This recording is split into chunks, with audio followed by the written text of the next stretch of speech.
Hello guys, this is my third video presentation. Today we'll be discussing the fluid management in newborn babies.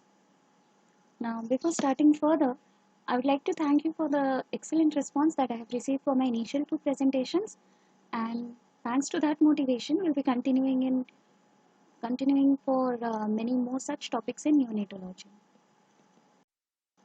Now why do we need to discuss the fluid management in newborn? The neonatal body fluid physiology is very different from older children as well as from adults. The fluid and the electrolyte requirement in a newborn, it varies as per the weight and the gestational age of the baby, as well as the postnatal age of the same child from time to time. The term and the preterm babies, they vary in their fluid and electrolyte quantity requirement as well as the composition requirements. The improper fluid and electrolyte management in a newborn by itself can result in serious morbidity and even mortality in the baby. Now, just to brush up the basic physiology, intracellular fluid and the extracellular fluid. The intracellular fluid is the one which is present inside the cells, that is within the cytoplasm of the cells. And the extracellular body fluid, it further is divided into two types, that is the interstitial fluid and the intravascular fluid. The interstitial fluid is the one which is present between the two cells, and the intravascular fluid, that is the plasma which is present in the vascular compartment. Now the ECF is the fluid which we regulate directly, and the ICF is influenced by that. Now let us discuss the intrauterine physiology as well as the postnatal physiology, what happens. This will help us in getting an idea about how and why do we give the fluid to a newborn in the particular style. Now in the early gestation, the baby has a higher total body water content and a larger extracellular compartment. As the gestation advances, there is rapid cellular growth and increased body solids and fat deposition, and which results in reduction in the total body water content, the reduction in the ECF volume, and the increase in ICF volume. Therefore, a premature infant has excess of total body fluid, and the ECF volume expansion is more in a premature infant as compared to a term baby. Now this is a graph which gives us the idea about the body composition. It consists of the total body water, the muscle mass, and the fat. Now as we can see, the more premature a baby is, the total body water content is more. That is, for a preterm baby, the total body water constitutes to around 80 to 90% of the total body composition. The muscle mass is very less in these babies and fat is almost negligible. As the gestation proceeds, a term baby has approximately 70 to 80% of total body water content, and it has a comparatively more fat mass as well as muscle mass. The body water content progressively decreases and the muscle mass and the fat increases as the baby grows up. Now what happens during labor and delivery? As we all know, labor or the delivery mechanism, there is a relative hypoxia during this period. Because of the intraoptimum hypoxia, there is increase in the capillary permeability. This is further helped by the catecholamines which are released, that is the cortisol, the vasopressin. They increase the arterial pressure further. The resultant is that there is a fluid shift from the vascular compartment to the interstitium during this time. Now, once the baby is born, there is increased oxygenation and there is increase in the vasoactive hormone production. The resultant of these two factors is that the capillary permeability, which was initially disturbed, is now restored. Therefore, there is interstitial fluid resorption in the vascular compartment. So, as we have seen, in the early postnatal period, there is interstitial fluid absorption, that is resorption in the intravascular compartment. The resultant is that there is a rise in the circulating blood volume. In response to this, the heart releases ANP, which is the atrial natriuretic peptide. This enhances the sodium and water excretion. Because of this, there is an abrupt decrease in the total body water, and the resultant, the baby loses weight in the first week of life. This is known as the physiologic diuresis phase. What are the goals of a fluid therapy in newborn? The first and foremost is to maintain the appropriate ECF volume. Secondly, to maintain the ECF volume as well as the osmolarity of the extracellular as well as the intracellular fluid compartment. And thirdly, to maintain the ionic concentrations and the pH of blood. Now, the steps which are required for doing this are estimating the existing deficits or excess, that is, we need to assess whether the child hydration status wise is normal, is the child dehydrated or is the child overhydrated. Then we need to calculate the ongoing maintenance needs of this baby. This is in form of the sensible fluid loss as well as the insensible fluid loss, and to supply the additional needs and ongoing losses. Now this fluid which we supply is then calculated as per the IV and the oral fluid which we give to the baby. Now the water loss in a newborn child can be of two types. It can be in the form of sensible water loss and insensible water loss. Sensible water loss is the one which is lost through the kidney and the GI tract, that is in the form of urine, and the water loss through the feces for a baby. The insensible water loss, 70% of it is constituted by transepidermal loss, that is the water loss through skin, and approximately 30% is lost through the respiratory gases. Discussing a little about the insensible water loss, this is known as insensible as this process is the one over which organisms have little physiological control. This includes, as we discussed, the transepidermal water loss as well as the fluid loss through the respiratory tract gases. The insensible water loss is more in the preterm as compared to a term baby. The reasons being that the skin barrier of a premature baby is immature. These babies generally have respiratory distress syndrome, because of which there is increased tachypnea, and because of which this baby loses a lot of water content through the expired gases. Then there is a larger body water content. There is more surface area as compared to the body mass for fluid loss. Also, these are the babies in whom generally the interventions like ventilatory support, the warmers are used, which further increase the insensible water loss. Now, the gestational age, the postnatal age, and environmental factors, it determines the insensible water loss. Ambient humidity is also one of the greatest determinants. The other environmental factor includes the activity of the baby, the airflow, the elevated body and environmental temperature, skin breakdowns, and the mucosal defects. For example, in a child with gastroschisis, there will be a high insensible water loss. Now, the respiratory insensible water loss is mainly dependent on the temperature and humidity of the inspired gases, the respiratory rate of the baby, the tidal volume, and the dead space ventilation. Now, this is the table which shows us approximate insensible water loss as per the birth weight and the postnatal age of the baby. As we can see for a micropreemie, in the first 7 days of life, the baby can lose approximately 100 cc per kg per day of water through insensible means. If the baby is approximately 1.75 to 2 kg, the water loss can be as less as 15 cc per kg per day. And again, for the next second week of life, the insensible water loss has been mentioned here. The values of IWL, they increase approximately around 30% with phototherapy exposure, that is per phototherapy unit, and the radiant warmers further increase the insensible water loss by approximately 50%. Now, these are the factors that affect the IWL. As we know, maturity, because the insensible water loss is inversely proportional to the birth weight and the gestational age of the baby. That is, lesser the birth weight or the more premature a baby, there will be higher insensible water loss. Radiant warmers generally increase the water loss by around 50%. Incubators are therefore preferred for smaller and very premature babies. Phototherapy increases the water loss by 30%. Increasing humidity can decrease the insensible water loss to approximately 30%, and using of plastic heat shields or even oil application on the skin of the baby can decrease the water loss by around 30%. So what are the ways to minimize the insensible water loss? Incubator use that is using at least, that is minimum of 50% of humidity. Then humidification of the inspired gases which we give to the baby, that is oxygen which is supplied in the head box or the gases through ventilators. Maintaining a thermoneutral temperature for the baby. Increasing the ambient humidity. Use of thin transparent plastic barriers.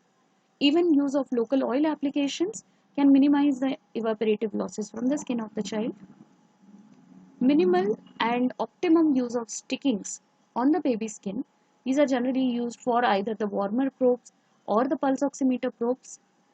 And proper newborn skin care is a very must to prevent more of the insensible water losses. And as we have discussed, humidification of the ventilator gases is very helpful because these can bring down the water loss, as well as these help to prevent the VAP bundles, that is ventilator associated pneumonia. Chances are decreased by using heated and humidified ventilator gases. So how do we assess whether the baby has optimum hydration status or not? History of the baby has to be noted. A body weight has to be recorded daily and charting has to be done. Then tachycardia, if present, may indicate hypo or hypovolemia, and this baby has to be looked properly.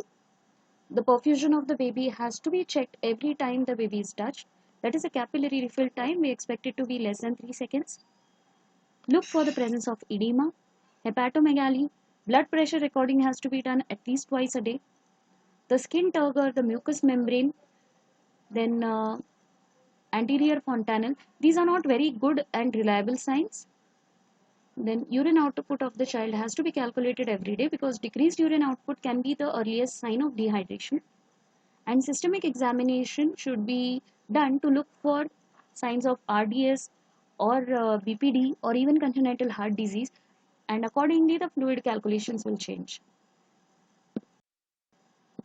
Now the laboratory parameters that we need to do is first and foremost the serum electrolytes. The serum sodium and potassium has to be done on the day of admission as well as day 3, that is post the diuretic phase. And every alternate day estimation has to be done for ventilated or unstable babies. And twice a weekly or even once a week are enough for other babies who are on IV fluids. The creat and BUN has to be checked twice a week. Glucose estimation is very essential. This has to be done twice a day for a ventilated or unstable baby. For rest of the babies, once daily is enough. The plasma osmolarity has to be checked. Normal expected is 280 to 300 milliosmol per liter. Urine specific gravity of the child has to be checked. It has to be in the range of 1.008 to 1.012, and this has to be correlated with the plasma osmolarity, especially for a ventilated and sick baby, because we can find out the early starting of SIADH, and accordingly fluid restriction can be done. Blood gas analysis has to be done to look for pH abnormalities, especially metabolic acidosis, which occur very early, and septic workup has to be done for a dehydrated child. Now coming over to how much should be the maintenance fluid.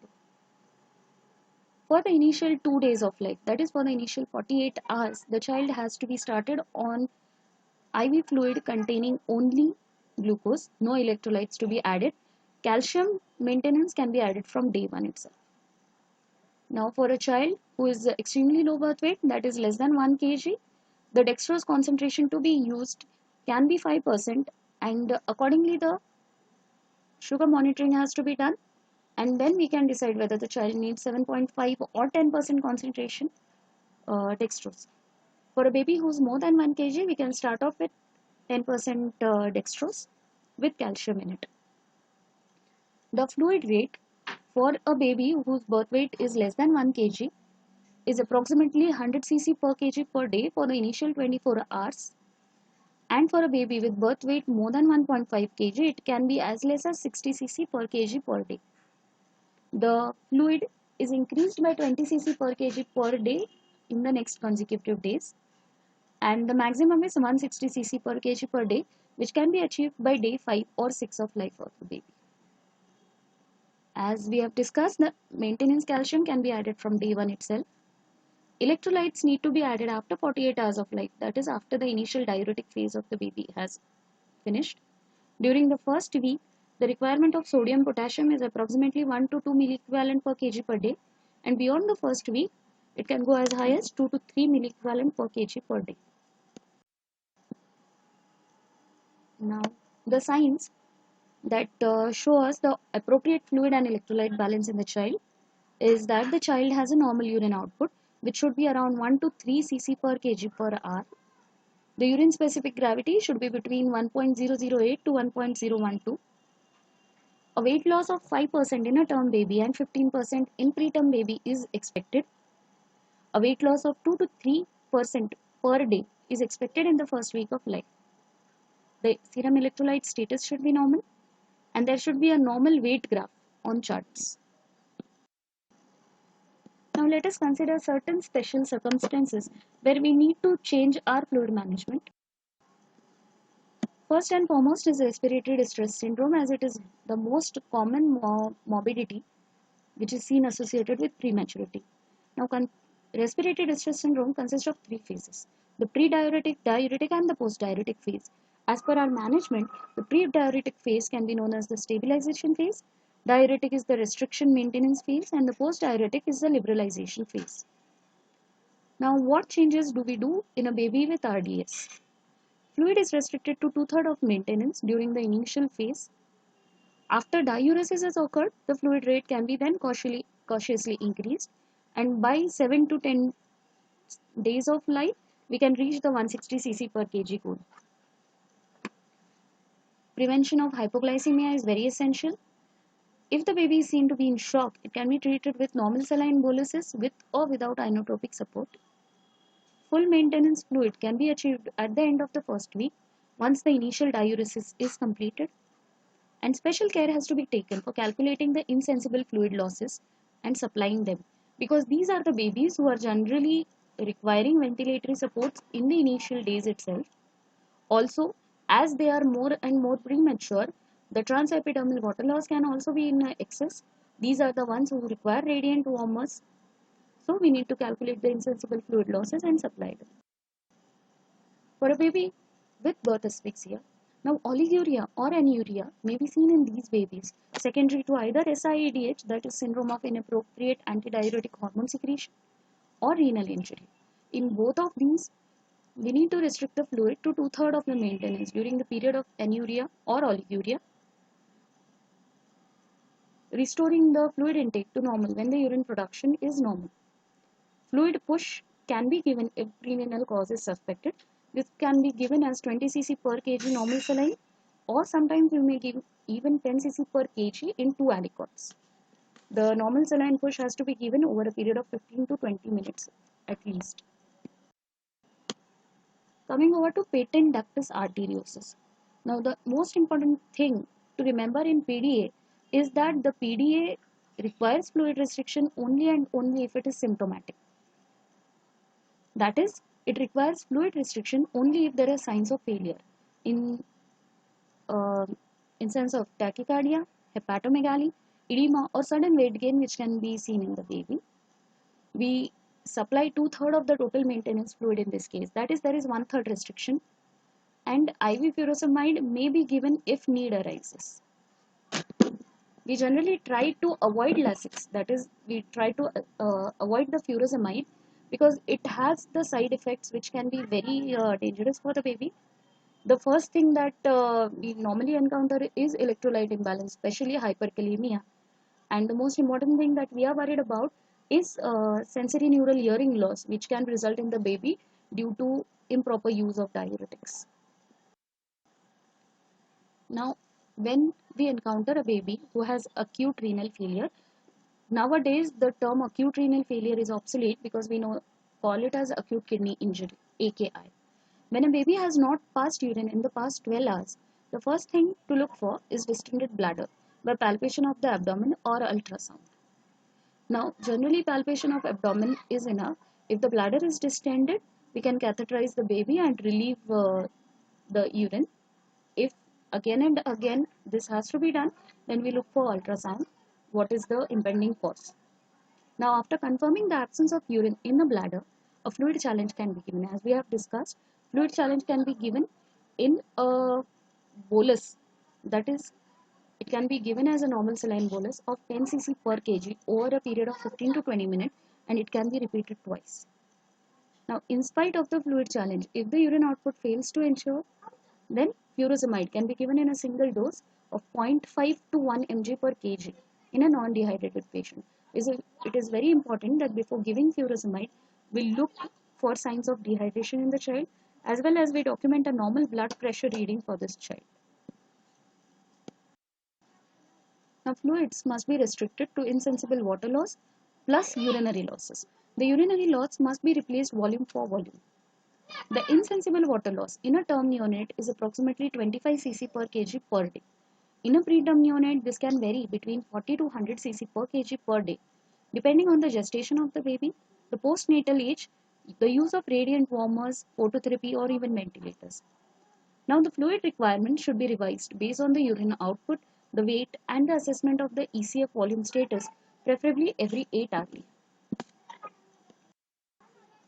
The insensible water loss should be replaced by 5 to 10% dextrose, and the urine output should be replaced volume by volume by 1/5 of normal saline. During the polyuric phase, the hourly monitoring of urine output and serial monitoring of serum electrolytes with appropriate replacement of sodium, potassium, and water are indicated for prevention of dehydration, hyponatremia, and hypokalemia. To conclude, maintaining fluid and electrolyte is one of the utmost and most important duty of a person who is looking out for a neonate. Now, fluid requirements in a newborn varies as per the maturity, the birth weight, and the postnatal age of the child. The total body water content is higher in a preterm child, and out of that, approximately 2/3 is the ECF volume. Maintenance fluid of a child is the total of sensible water loss, that is through urine and stools, and the insensible water loss, that is transepidermal and respiratory water loss. The use of incubators, humidifiers, plastic shields, and local body oil application, they help in minimizing the insensible water loss. Skin turgor, mucous membrane dryness are not very reliable indicators for dehydration in a newborn, and instead, the weight charting, perfusion, heart rate, size of the liver are more sensitive indicators for fluid status in the baby. The initial fluids are started in dextrose. Calcium can be added on the day 1 of life itself, and electrolytes are added after the initial diuretic phase is finished. That is roughly around 48 hours of life. The fluid requirements are different in special situations like acute renal failure, symptomatic PDA, respiratory distress syndrome, even birth asphyxia, and we have already discussed them in details. Now, fluid restriction has to be done in PDA only if it is symptomatic. Careful management of fluids and electrolytes goes a long way in successful management of a newborn. So, this concludes our presentation on the fluid management. Hope this will help you in the proper management of a newborn baby. If you like this presentation, do click on the like button which is present out there, and do subscribe to the channel Neonatal Hub. I'll try to bring out new topics for our discussion further. All your queries, all your suggestions are most welcome. Keep watching. Thank you.